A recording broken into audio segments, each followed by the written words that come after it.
భగవంతుడి పేరుతో బీజేపీ ఓట్లు అడుగుతూ మతం పేరుతో సీట్లు గెలిచి అధికారం కాపాడుకుంటుందని కాంగ్రెస్ మాజీ ఎమ్మెల్యే జగ్గారెడ్డి బీజేపీపై విమర్శలు గుప్పించారు. ఈ దేశ ప్రజలకు అంబేద్కర్ ఇచ్చిన రాజ్యాంగమే రక్షణ కవచమని, కవచాన్ని తొలగించాలని బీజేపీ చూస్తుందని ఆరోపించారు. ఓటు చోరీపై రాహుల్ గాంధీ ప్రజల్లో అవగాహన కల్పిస్తున్నారని చెప్పారు.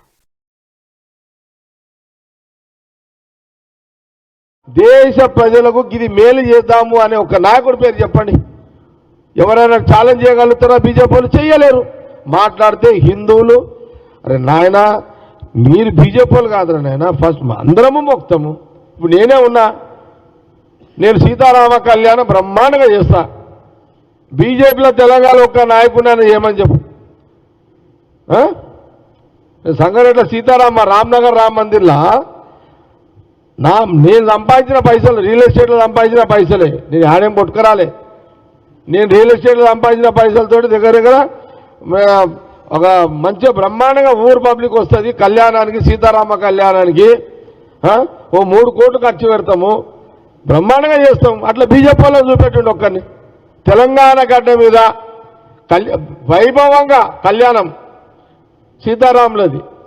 బీజేపీ ఒక్కడైనా హైదరాబాద్లో ఉన్నాడా? ఆంధ్రప్రదేశ్లో హైదరాబాద్లో చెప్పుడే అక్కడైనా. నేను ఎప్పుడన్నా సీతారామ కళ్యాణం చేస్తాను ఓట్లు అడిగి నానా ఎప్పుడన్నా? మోడీ గారు 11 సంవత్సరాలలో ఈ దేశ ప్రజలకు ఈ పని చేసి పెట్టిండు అని ఒకటి చెప్పండి. ఒకటేమో ఓటు చోరీ, ఇంకోటేమో రాజ్యాంగాన్ని ఎట్లా ఎత్తివేయాలి. ఇదే కదా వాళ్ళు చేసేది.